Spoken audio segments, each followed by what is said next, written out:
Ladies and gentlemen, good day and welcome to the Indian Hotels Company Limited earnings conference call for the quarter and financial year ended 31st March 2024. On the call we have with us today Mr. Puneet Chhatwal, Managing Director and CEO, IHCL, Mr. Giridhar Sanjeevi, EVP and CFO, IHCL, and Mr. Ankur Dalwani, CFO Designate. As a reminder, all participant lines will be in the listen-only mode, and there will be an opportunity for you to ask questions after the presentation concludes. Should you need assistance during the conference call, please signal an operator by pressing star then 0 on your touchtone phone. Please note that this conference is being recorded. I now hand the conference over to Mr. Puneet Chhatwal. Thank you, and over to you, sir. Good evening, everyone, and thank you for joining our global conference call for Q4 and FY23-24. Today, we would like to focus on 10 key messages summarizing our performance, journey over the last financial year, and expectations for the future. Firstly, achieving Ahvaan targets or achieving key Ahvaan targets ahead of time. We embarked on a journey in 2022 wherein we set specific targets under our Ahvaan 2025 strategy. We are pleased to share that we have already achieved our key objectives well ahead of time. We aimed at achieving EBITDA margin of 33%, and we have delivered EBITDA margin of 33.7% in last financial year. We promised a portfolio of 300 hotels, and as of 31st March, we have achieved a portfolio of 310 hotels, including 90 in pipeline. Our third objective of achieving zero net debt level had been achieved long back, and in fact, we have now surplus cash reserve of over 2,200 crores. Furthermore, we had promised a balanced portfolio, and now we have achieved a 60-40 mix of capital light versus capital heavy assets. And to summarize on the first point, we promised and we have delivered on all fronts.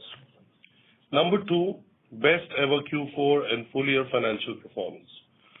We are very pleased to share that our record performance has continued in Q4, making this the 8th consecutive quarter of best ever performance for IHCL. Our consolidated revenue grew 17% year-on-year to 6,952 crores. EBITDA grew 20% year-on-year to 2,340 crores, yielding EBITDA margin expansion of 100 basis points to 33.7%. More importantly, our bottom line grew by 26% to rupees 1,259 crore. On the standalone basis, we continue to deliver stellar results with revenues growing 20% year-on-year to rupees 4,590 crore and EBITDA margin expanding by 200 basis points to 41.3%. Some of you would recall pre-COVID, our consolidated revenue was lower than what we have as standalone revenue in the last financial year. That brings me to point number 3. We delivered manifold increase in return ratios. We have delivered superior returns both in terms of return on equity and return on capital employed in the last 6 years. For that, since we began our journey with Aspiration 2022 strategy, since 17-18 for that matter, our ROE has increased 7x to 14% and ROCE has increased 3x to 15% in FY23-24. Moreover, IHCL's EPS has increased 11x from rupees 0.8 in FY2017-18 to rupees 8.9 in FY23-24. Fourth, market leadership. IHCL continues to outperform the industry on RevPAR with a premium of 65% over the competition on pan-India basis. With presence across various price points, our hotels command healthy premiums over the industry in all key markets. We have around 100 hotels in the top 7 cities with diversified presence across customer segments and price points. We are well positioned to capture the surging spiritual demand with presence in 50+ religious or spiritual destinations. Number 5, our portfolio growth. We continue to demonstrate industry-leading growth with 53 hotels and 34 hotels opened during FY23-24. This is the highest in any single year done by anyone. More importantly, with 218 hotels operational and 92 in pipeline, we crossed the milestone of 300+ hotels portfolio. IHCL entered into a strategic alliance with the Muja Neotia Group's Tree of Life Resorts, offering our sales and distribution network to its portfolio of 14 resorts across the country. Just for the sake of clarity, when I said this is the highest done by anyone, it is based on organic growth and it is based on the pan-India figures and not the global figures. Number 6, unique mix of capital heavy and capital light. Our current operational portfolio has a balanced mix of 60% capital light and 40% capital heavy assets. The capital heavy portfolio drives operating leverage and has demonstrated strong growth on the top line, but more importantly at the EBITDA level on the back of effective asset management and strategic addition of new hotels. On the other hand, capital light portfolio provides resilience. Our capital light businesses comprising mainly of management fees and new and reimagined businesses currently contribute roughly 14% to consolidated revenue, and in the near future, contribution from this high margin portfolio is expected to increase to 20% of consolidated revenue, which in turn will drive margin expansion for the overall business. Number 7, new brands and reimagined businesses. IHCL's new businesses vertical comprising of Ginger, Cumin, amã Stays and Trails, The Chambers, and the reimagined TajSATS reported a revenue of 1,600 crores. Obviously, this does not include the revenue of TajSATS, but of the other verticals that I just mentioned. At a growth of 35% over the previous year, new businesses grew at double the pace of core IHCL enterprise, which grew at 17%. New businesses now account for 12% share of IHCL enterprise revenue, showcasing an expansion of about 150 basis points from the previous year. Now I come to TajSATS. TajSATS clocked a revenue of rupees 900 crores at 40% growth over the previous year, with a market share of almost 60%, maintaining an industry-leading EBITDA margin of 25.5%. Ginger reported a brand revenue of rupees 486 crores, growing 34% over the previous year, aided by the flagship Ginger Mumbai Airport Hotel, contributing over rupees 25 crores in the first full 4 months of operation. amã Stays and Trails achieved a portfolio milestone of 200 homestays, bungalows, with 103 added in the last financial year. So, Cumin brand also achieved a milestone of crossing rupees 100 crore in its GMV or brand revenues in FY23-24.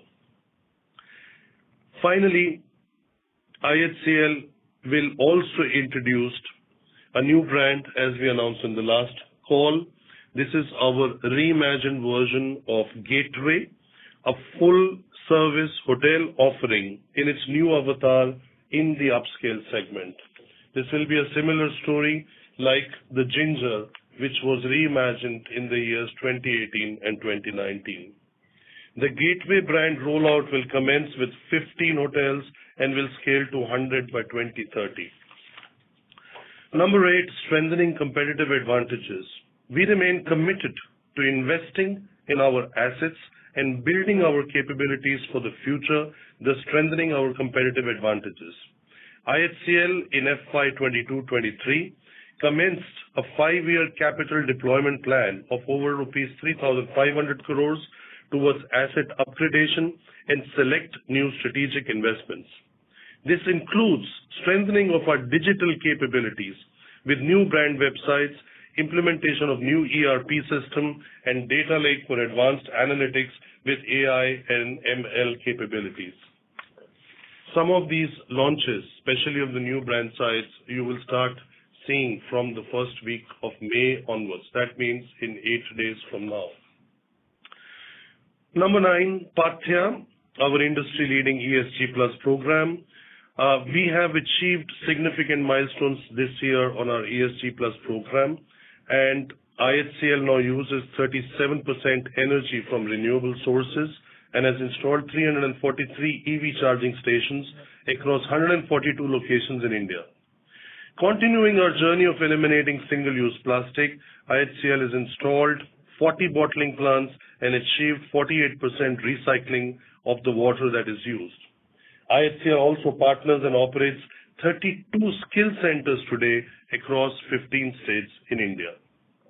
Finally, maybe the most interesting for all of you, what can we expect going forward? And rightly, it's the number 10 on the list. We feel that the hospitality industry upcycle is expected to be a long and sustained one. Of course, every now and then there will be some headwinds and some drops, but eventually nothing better than COVID can, give the proof of the resilience of this sector.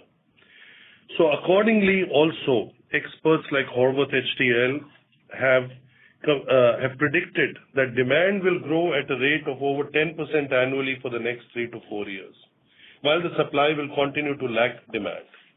Most of the future supply is expected to come outside of the key markets or non-tier 1 cities.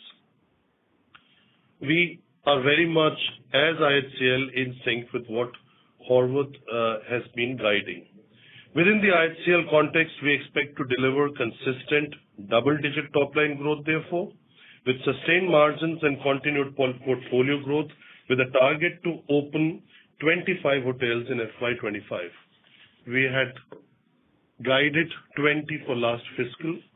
If we include Tree of Life, it's 34. If we exclude that, it's 20 hotels opened as we had guided, and we are very much confident of opening a minimum of 25 hotels, and that's the guidance we are providing. Our new business will continue to grow also over 30% in the next fiscal, which last year was at 35. As the base gets larger, the guidance you can expect will be in the range of 30 now, and going forward maybe at 25%. Our focus also remains on evolving our brandscape and strengthening our competitive advantage with extremely prudent capital allocation in strategic opportunities. However, we are very well positioned with the cash position that we have, with the zero net debt that we have, to take advantage of any strategic opportunities that might come our way. Our new dividend policy has been approved by the board, and we have proposed to declare dividend at a payout ratio of 20% of consolidated PAT, for that at rupees 1.75 per equity share at 175%. This is subject to shareholders' approval, as we all know. Thank you so much for your attention, and we now open the floor for questions. Thank you very much. We will now begin the question and answer session. Anyone who wishes to ask a question may press star and 1 on their touchtone phone. If you wish to remove yourself from the question queue, you may press star and 2. Participants are requested to use handsets while asking a question. Ladies and gentlemen, we will wait for a moment while the question queue assembles.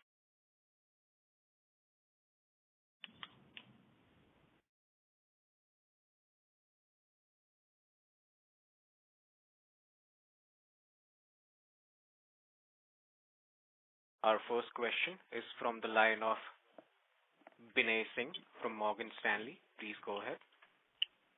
Hi team, thanks for the opportunity. One clarification and one question. Just on clarification, on slide 51, when we talk about 4% ARR growth, this I assume is including Ginger Mumbai Airport, right? So which is why the number looks lower than what it was 2 quarters back.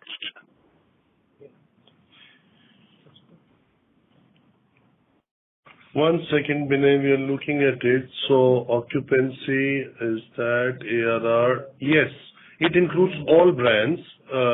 not just Ginger, but all brands. Yeah, it includes Ginger Mumbai Airport. And also, no, sorry, it's only Ginger Mumbai Airport in standalone. So yes, it includes Mumbai Airport. Yeah, because that would have to an extent diluted the room rate growth. Yes. And secondly, just slide 47, if you look at the Taj business, we are breaking it into business, leisure, and palaces. Could you, give us a little bit of a revenue breakdown also on these three segments? And question B linked to that, where do you see more scope for occupancy improvement or room rate improvement among these? Where do you see a pushback? In quite well, so incremental opportunity to expand occupancy or room rates looks limited. So that's the second question. Thanks. Binay, there is a nominal increase that you expect every year, but very important for us and our portfolio is our not like-for-like growth. And with a company growing at the speed at which we are growing, also the new openings dilute that percentages that you see. See, it's not just the Ginger Mumbai Airport in standalone, but if you take the overall picture, then even if it says like for like, for example, it takes 3 years normally for a hotel to stabilize unless it's opened in extraordinary circumstances. So established property, let's say like Taj Lands End and Taj Mahal Palace in Colaba, will have a different kind of increase versus, let's say we have opened Taj Trees in Mumbai. There is a ramp-up period. So with this high growth, in one way we are doing it because you all like to see these percentages, but maybe we need to show it differently going forward, saying what is it for hotels that have been in operation for a minimum period of 3 years? And how does that percentage growth look and how does the new one look? So the new one helps you that when the headwinds come, they're all adding because most of that is on capital light. But it comes at a disadvantage that it dilutes the figures because technically we include all hotels which have been in operation for a minimum period of 1 year. And then I think to your previous point, if you were to exclude GMA, the ARRs would have grown by about 8%. This is on the previous question that you had. So because of the GMA, obviously the averages have come down. Yeah, no, I think thanks for that. And Puneet, I think your point is very relevant, especially when you look at the pipeline ahead also. We will see a lot more management contracts coming in. So to an extent, I think this slide in particular will look a little diluted. But last question, any commentary on the near-term trends, like how are you looking at demand in this quarter, April, May quarter? I understand sequentially it is weaker, more on YOY basis. How do you see?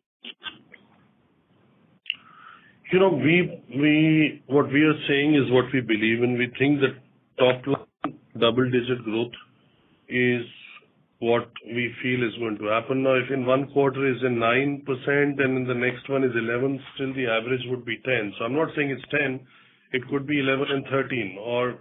So I think anything which is north of 10 on an average for the year, we feel is a realistic number going forward because again, that base has become larger. To keep doing 18, 20, 22% growth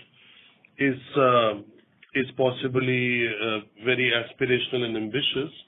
It's not impossible, but is aspirational and ambitious. So anything which is north of 10 gives us a very good platform on all metrics that I mentioned while giving those 10 important points. Great. Thanks for that, team. I'll come back in the queue. Thank you, Binay. Thank you. The next question is from the line of Achal Kumar from HSBC. Please go ahead. Hi. Thanks for my question.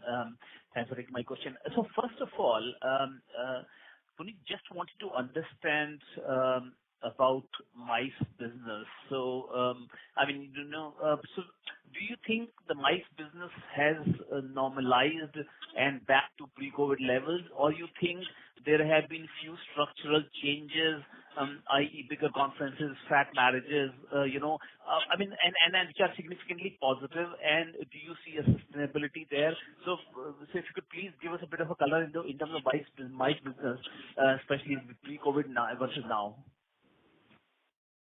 See, in our estimation, this business is kind of grown by 17%. Of the share of revenue for our business is 17%.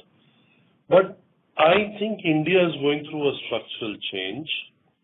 We have not even reached 5% of the possible MICE business by just the addition of Yashobhoomi in Dwarka and Bharat Mandapam in Pragati Maidan and the convention center in Kolkata, and the one which is ahead and getting more close to doing well is Jio in Mumbai, right?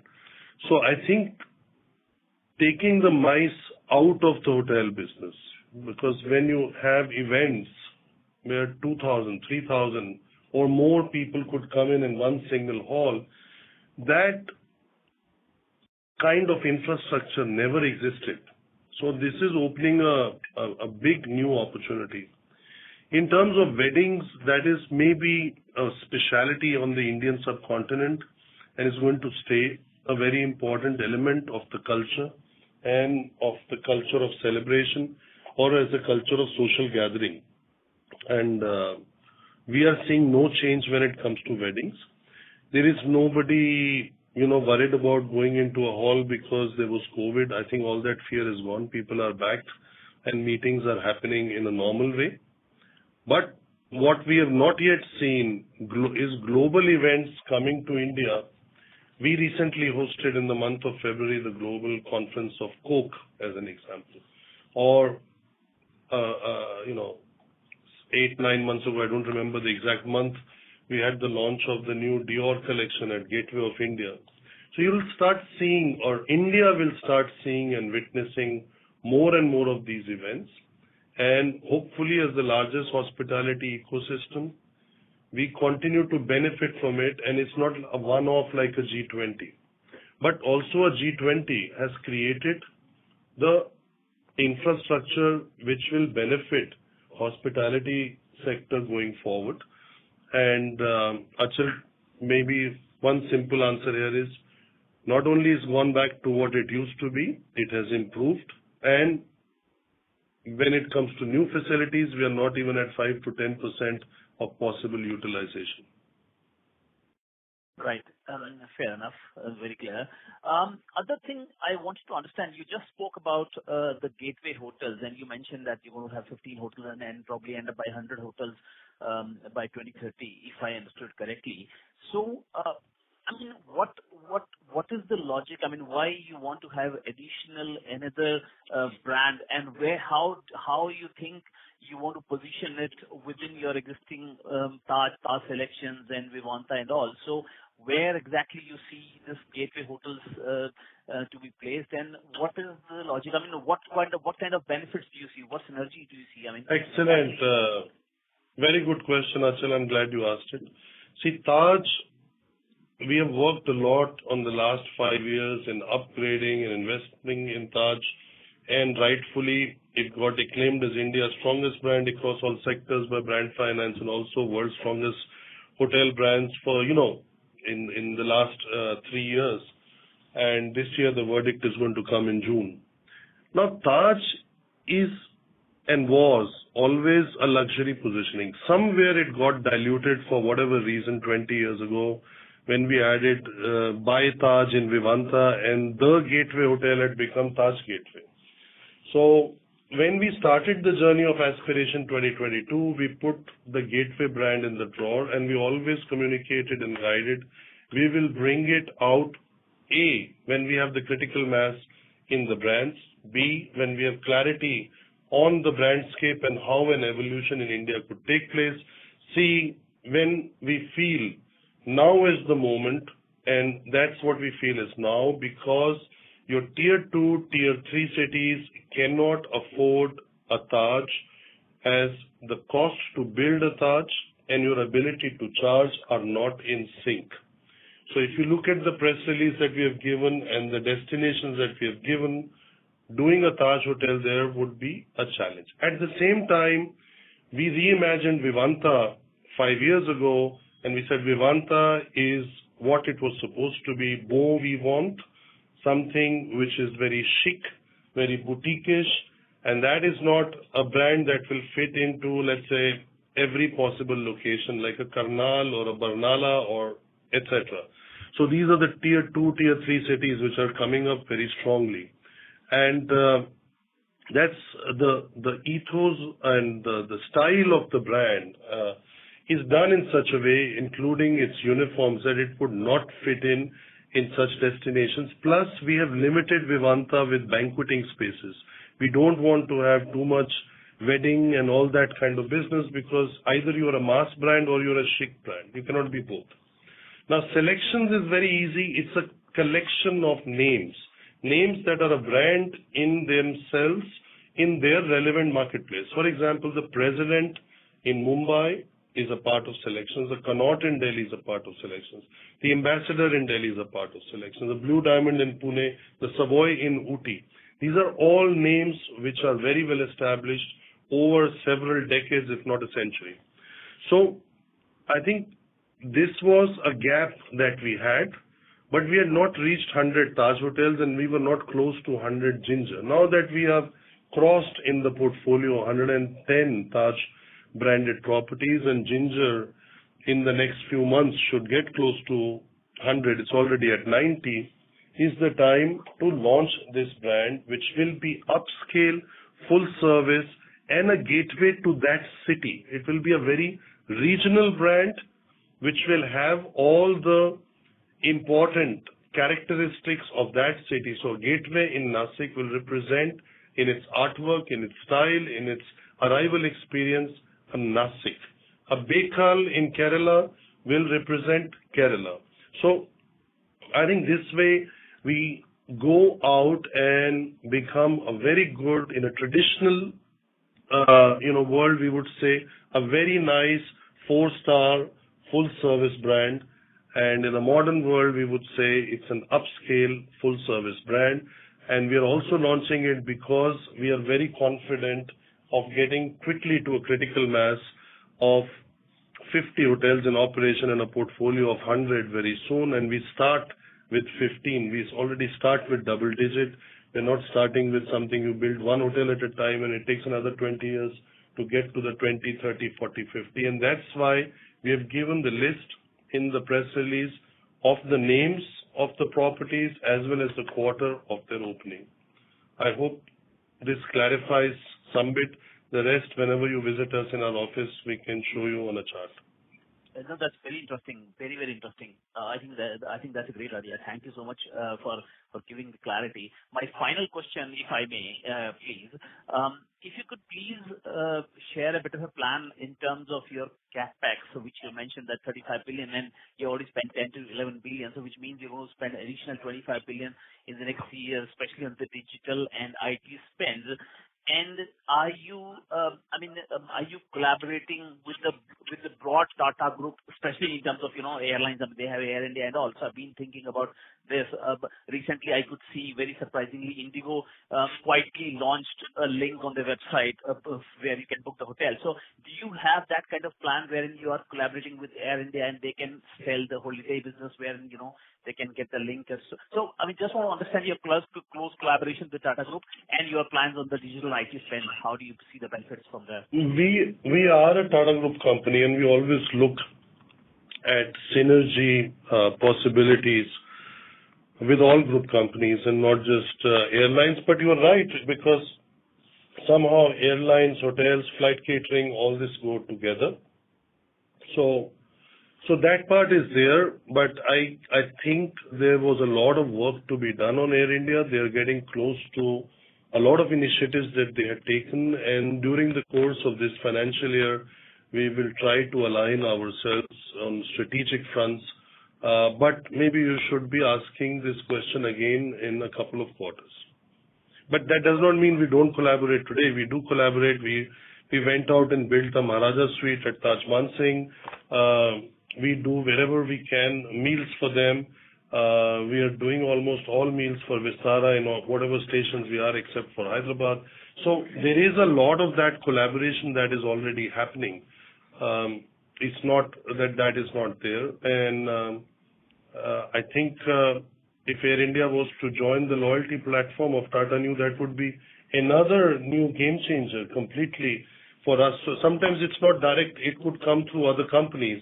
And at some point, I'm sure they will also join, like other companies have. As they tend to benefit, Tata Neu will benefit, and indirectly, group companies like us will benefit. So I remain extremely optimistic, not cautiously, but extremely optimistic about the synergies driven also under the leadership of our group chairman. Thank you so much, and wish you great luck. Thank you.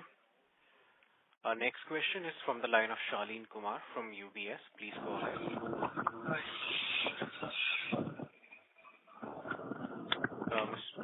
Shaleen Kumar, your line is unmuted. You can proceed with your question. Hello. Yes, Shaleen. Good evening. Good evening, sir. Congratulate on the good set of numbers and good closing to the year. Continuing with the Achal's question.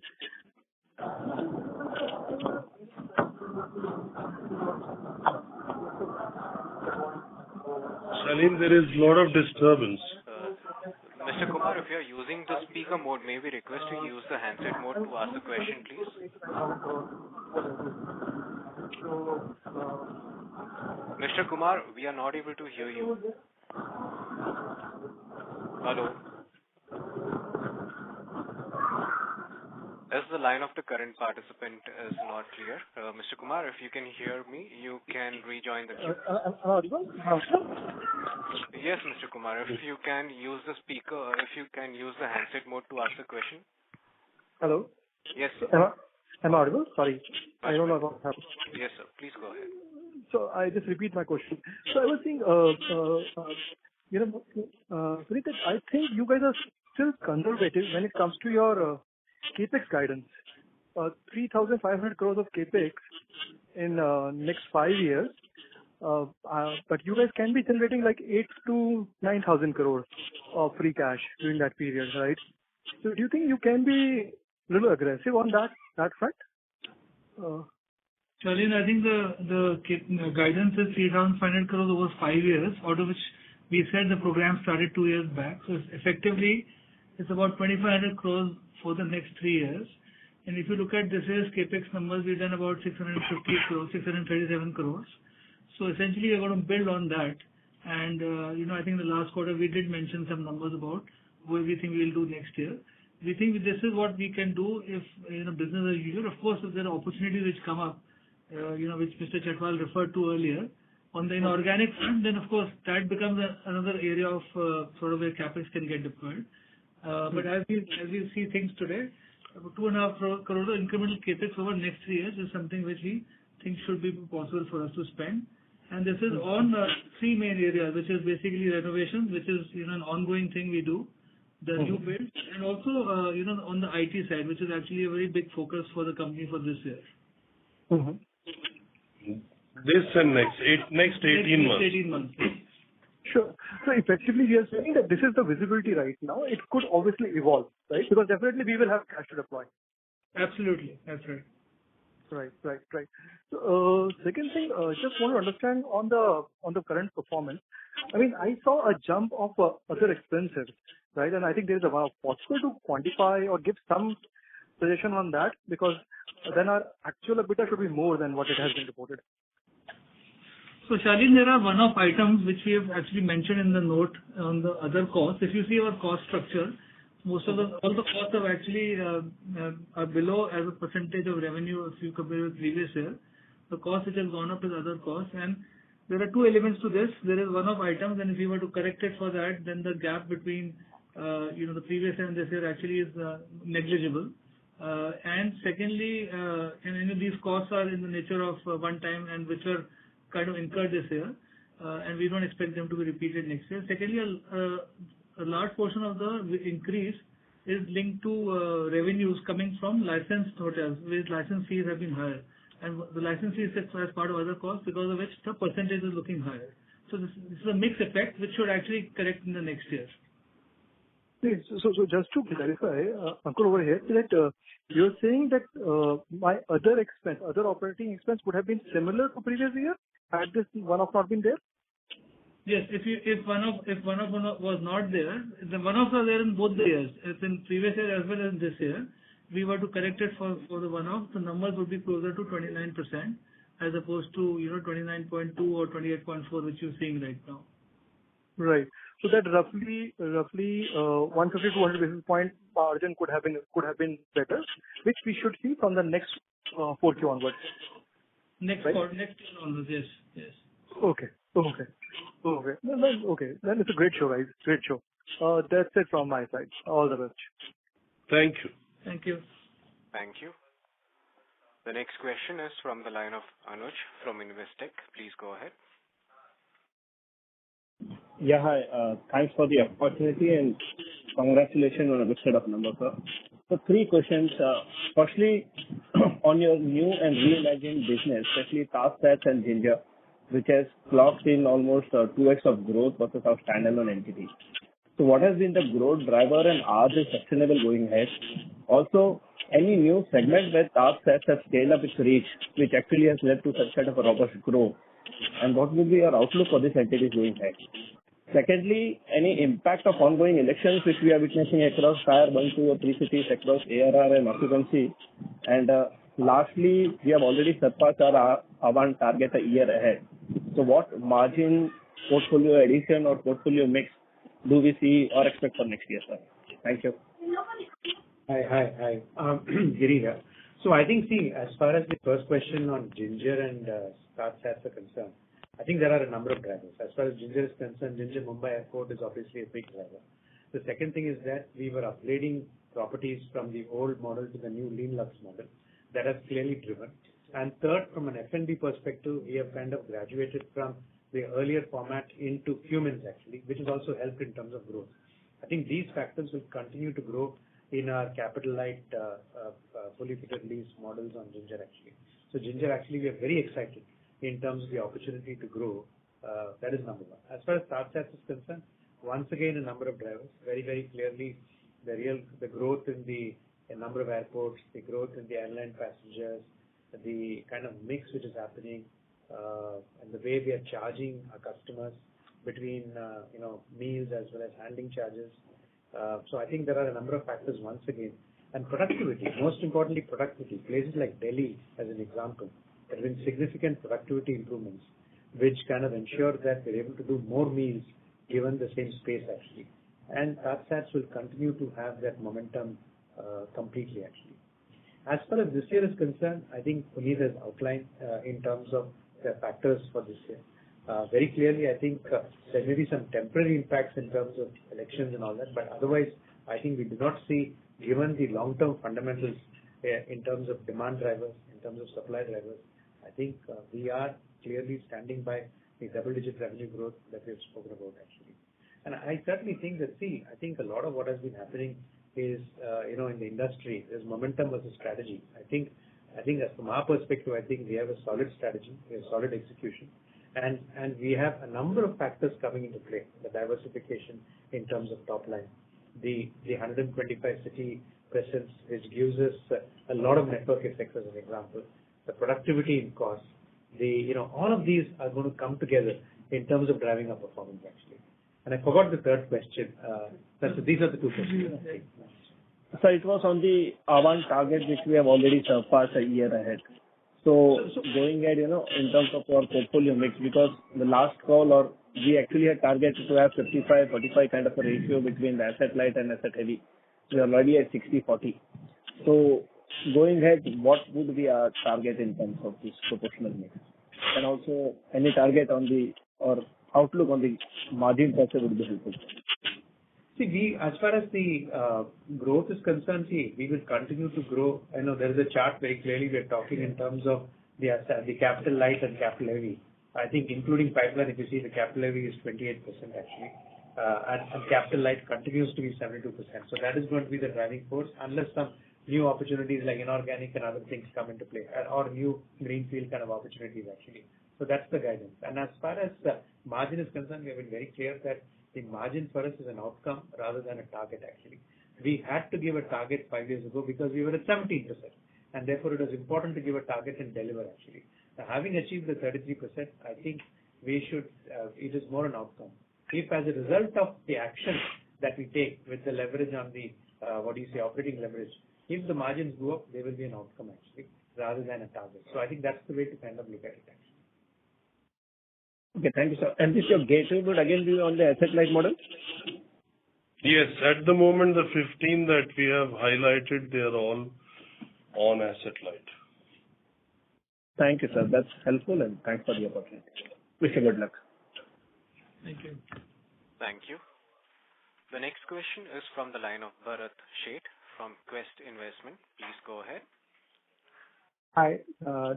Congratulations, Puneet and team. My question is on this IT spend. So if they have to really look at ROI, or so is it for creating more business or also including cost saving? So if you can give a little more color, and how do we see its payback time?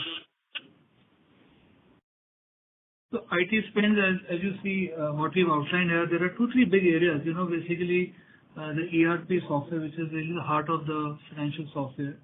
We are upgrading it to the most modern software, which is the S/4HANA RISE, and we expect it to actually give us a lot of productivity gains once it is fully rolled out across our portfolio.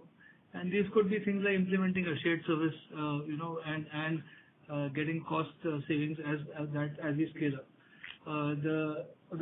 Parallelly, we are also doing a PMS upgrade, which is basically moving on a very modern upgrading from a current PMS which we have onto a on-cloud PMS.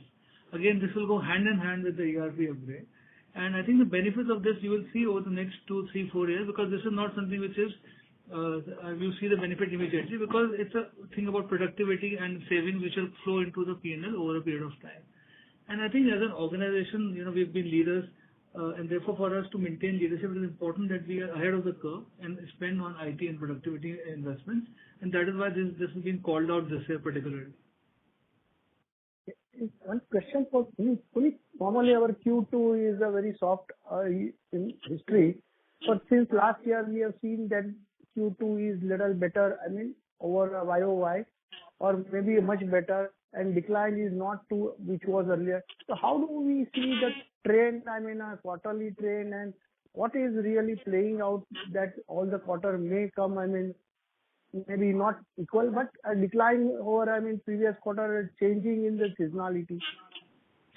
See, there are 3-4 things. Number one is India is now not anymore talking October to March destination. It's becoming a 12-month destination. Okay. Number 2 factor is that companies, including us, we don't wait till October to start making money. We start thinking about profitability. Historically, 20 years ago, 25, 30 years ago, it was like this, that we'll wait till September, October, November. So that is changed completely. I think it's true for the entire sector. Number 3 change is new destinations are coming up. So, there was not so much airports, roads, trains, infrastructure, all the spending that is making all these destinations in India accessible. So it doesn't matter, if it is hot, you can go to the hills. If it is cold, you can go to the south, you can go to Goa. So, India has 7,500 kilometers of coastline. It has 500 plus beaches. It has a mountain range which is massive. It has a spiritual destinations with almost 3 million plus possibilities of people to go and visit on spirituality. So a lot of that is changing with the affluent India, which is getting the flavor of becoming the 5th largest economy. And if it is going to become 3rd, so all these factors of taking short breaks, spending discretionary spend on leisure will drive the change of hospitality from a discretionary sector to a consumer sector. That's what it is in very simple terms. And that is what is going to change your Q1, Q2. Q3 will remain strong with Diwali and all the wedding season. And Q4 also will always be the first and second strongest quarters. And events like IPL also help. I have to say that these events, India becoming a sports destination, whether you have World Cup hockey happening for women or you have Kabaddi Championship or IPL or, all these things are helping. And at the same time, the supply is not coming at that speed as the way it came earlier. So of course, hotels will get built, but we have a few years definitely where the demand-supply imbalance is going to stay. So all in all, this is really what is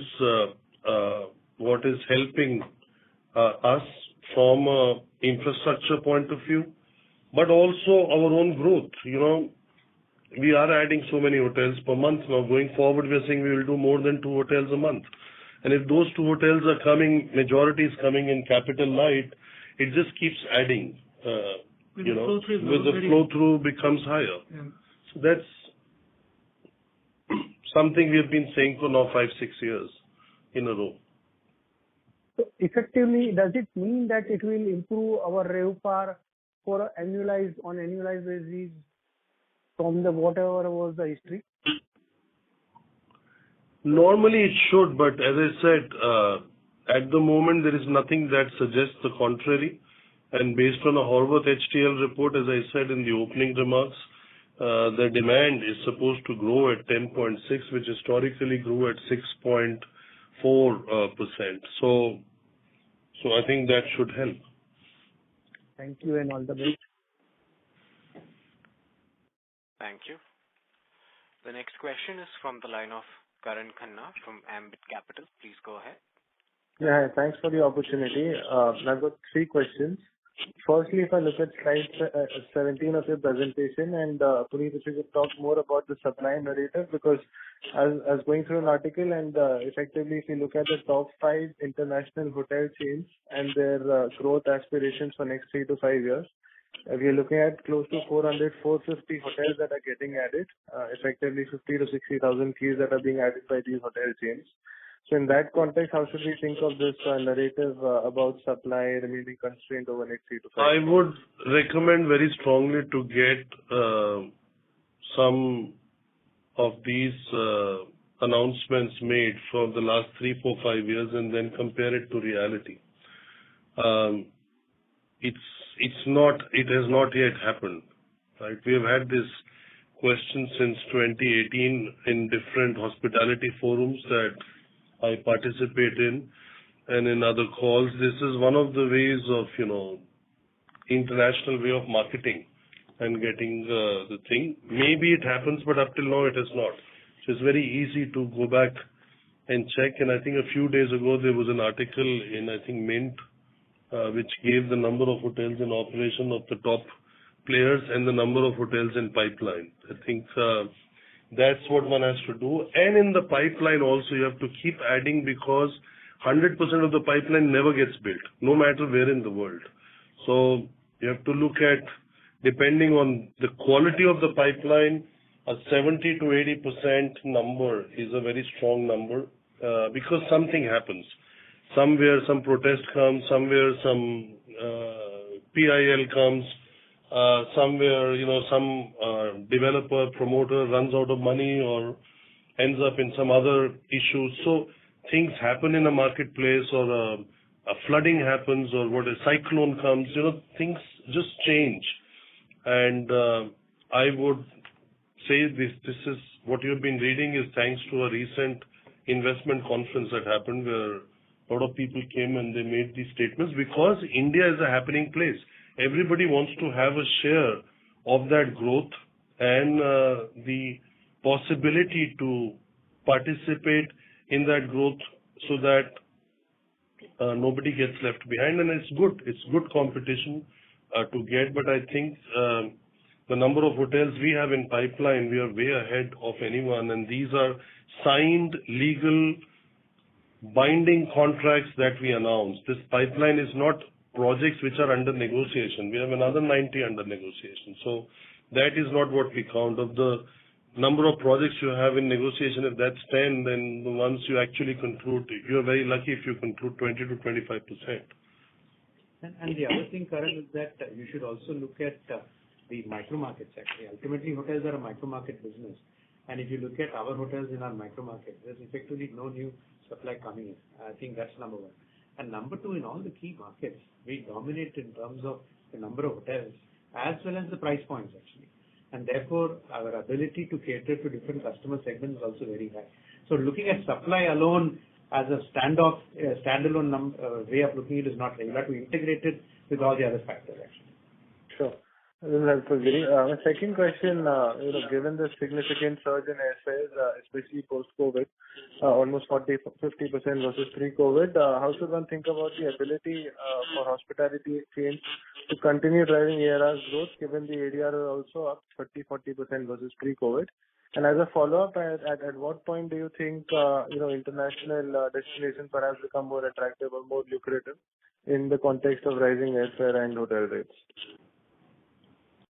I think if you look at our own portfolio, if you see the slide we put out by brand on ARRs and occupancy, you will see that if you look at the Taj Business Hotel, that segment is a 13,700 average ARR for Q4, and if you look at it for the full year, similar number. So I think that we believe that there's still room to grow, and ARRs is a function of demand supply at the end of the day. And like Giri said, not only supply across the country, but what's the supply in the upcoming micro market.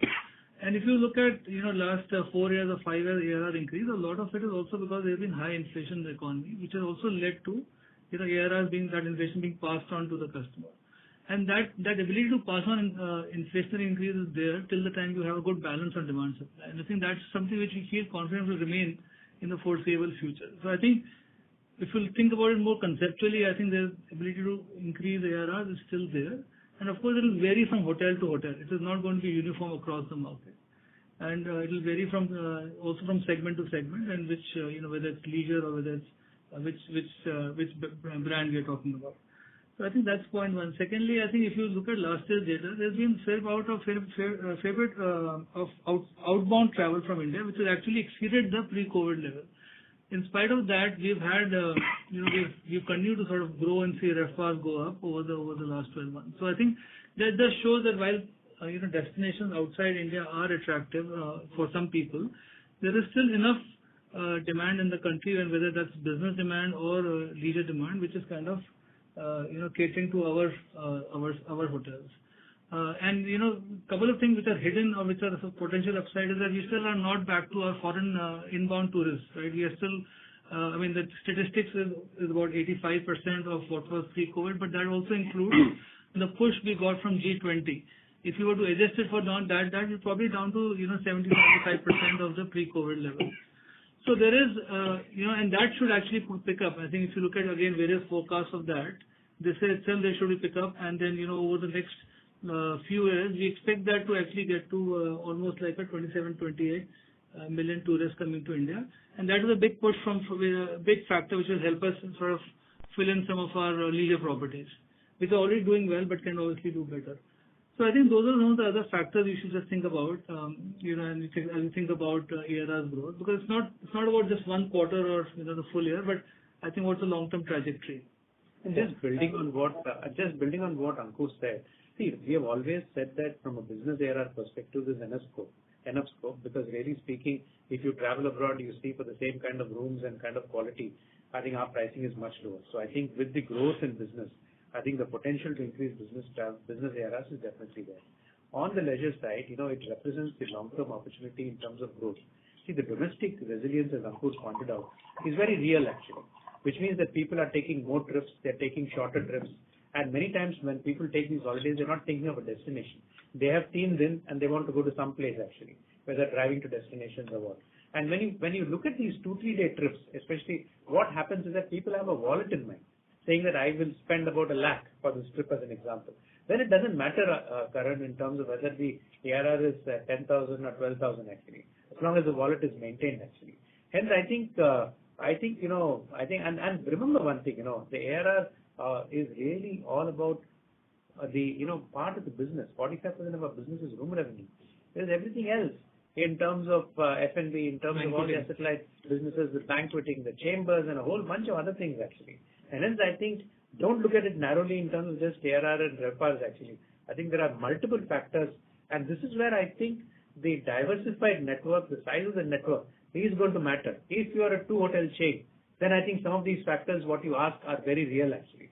But when you are 125 cities operating with 200 hotels actually, I think with a whole bunch of network effects actually, I think these are all one of those factors, but eventually there are a number of, factors which complement and supplement actually. Hence you need to look at it much more holistically actually. Sure. And Giri, lastly, if you think of, your strategy to reintroduce the Gateway brand, do you reckon, given the sort of 2,500 crores gross cash on the balance sheet and the kind of free cash flow that you're projected to generate, perhaps thinking about acquiring a hotel chain operating in tier 2 and tier 3 cities would have been a better strategy, or you think that building a brand or reimagining Gateway is the right way to go forward? I think we have just begun with 15 hotels and Gateway, as we have announced. Inorganic opportunities is something that we'll always be looking at for the right price and value.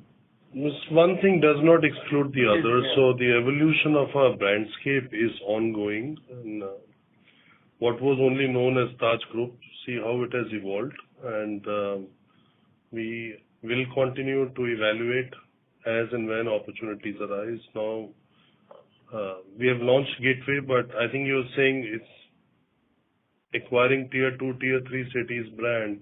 There are not many. And there are not many available for sale. So if there is one, then, and it's on the market, then you can be sure that we will be a candidate which will go for it. Fair point. The other thing, Karan, is that, I think with our size now, I think to some extent we can start talking ourselves as a consumer business actually, which means that, and the reason I'm saying that, Karan, is that ultimately India is a heterogeneous country with different requirements. A Tree of Life caters to a certain segment, a Gateway caters to a certain segment, which we were hitherto not able to service. And hence I think what we are doing actually is expanding the pie. And that's the only way to look at it. And when we have a slide also in the presentation about not just about the number of hotels, it's not just about serving different customers, but also different price points. That also matters. Because the beauty of the price point thing is that it is not margin dilutive. If you go to Ginger, ARRs may be lower, but it is margin accretive actually. So I think you need to look at all of these factors. I think it's almost becoming like a consumer business at this point in time. Sure. This is helpful. Thank you and all the best. Thank you. We will take maybe one last question at the most, and if there is none, then we would like to close the call. Sure. The last question is from the line of Prashant Biyani from Elara Securities. Please go ahead. Yeah, thanks for the opportunity. Sir, between business and leisure, where do you see more scope of improvement in occupancy? I mean, if you see the structural trend, and you pointed out the demand slide, that the long-term growth driver is there for both, but leisure should outstrip business side. If you look at that slide, which basically, kind of gives you a sort of a clue as to where the long-term demand is going to be from the various segments. I think if you look at our own hotels, you can see that there is occupancy for various cards. So there is room for improvement, I guess, in both, but leisure probably can do a little bit better in terms of occupancy in the long term. No, I agree. In fact, I think if you look at leisure, if you go in the month of June as an example to a Lake Palace, earlier a June month would be a low month actually, but now domestic consumers are going, and many of these destinations are now becoming all-round year destinations actually. So leisure does, and also look at our mix of business. Today, 75% of our business is still in the business segment and 25% in leisure. Therefore, I would imagine that with the long-term opportunity and our presence in different leisure destinations, and we have the widest presence in the leisure destinations actually, I think therefore the opportunity in leisure structurally is much better. Right. And sir, in the next 3 to 5 years, which of your hotels can become as big as the big 5 machines of slide 32? Slide 32. Which is all the big machines. Yeah. I think which additional sales will come into this kind of a top 5 bucket? Many. Yeah, exactly. So I think we are opening many big machines. If you look at the development with Bangalore International Airport, which is not owned, it's a management contract, but we have a combo development of Vivanta and Ginger totaling 750 rooms. We're doing almost 300 rooms in Ekta Nagar, which is owned. We're doing a big one in Cochin Airport. We are doing, just now signed and announced the Ginger Mopa Airport in Goa, 300 rooms. So we are doing big boxes. We are very much looking forward to, as nobody asked this question today, so I will mention it as it's the last one, to the redevelopment of Sea Rock, which would be at least 2 of these big boxes on slide 32 alone. So, these kind of boxes, they take time. And that's why Sea Rock will take a bit of time, but it will happen. And maybe some of our existing hotels, which are currently loss-making, potentially have an opportunity to come into this big box. And, basically, which is currently not on the slide, but could come on the slide if we are able to turn around some of those hotels. Right. Sir, just extending this, all of these are basically in large cities and owned by us. So, except for Sea Rock, are we looking at adding any new large hotel owned by us at a city location in the Taj or mainly? Yeah, we are working on it. Maybe we have an answer in the next quarter or so. We are working on a very large opportunity in leisure segment, and actually not one. We are working on 2, and let's see which one as a company owned. So where we have the land already for almost 30 years with us. There are some planning issues, just like the Sea Rock. We have 2 such large projects, and we have to just do the building. So it's not acquisition of land, and so it will be like a Ginger Mumbai Airport, where we had the land. So it's a part of our asset management initiative. So let's see where it gets to. We are putting in a lot of effort there, and hopefully at least one of those 2, if not both, works out in the next quarter. Sure, that's it from my side. Thanks. Thank you. Thank you. Thank you. I'd like to thank everyone who joined the call today. Should we have more questions or other people who didn't have a chance, please feel free to reach out to Giridhar Sanjeevi, Ankur Dalwani, or myself in the next days. We'll be happy to take any questions that you might have. Thank you for joining in, and thank you for listening and for all your support. And have a wonderful evening. Thank you.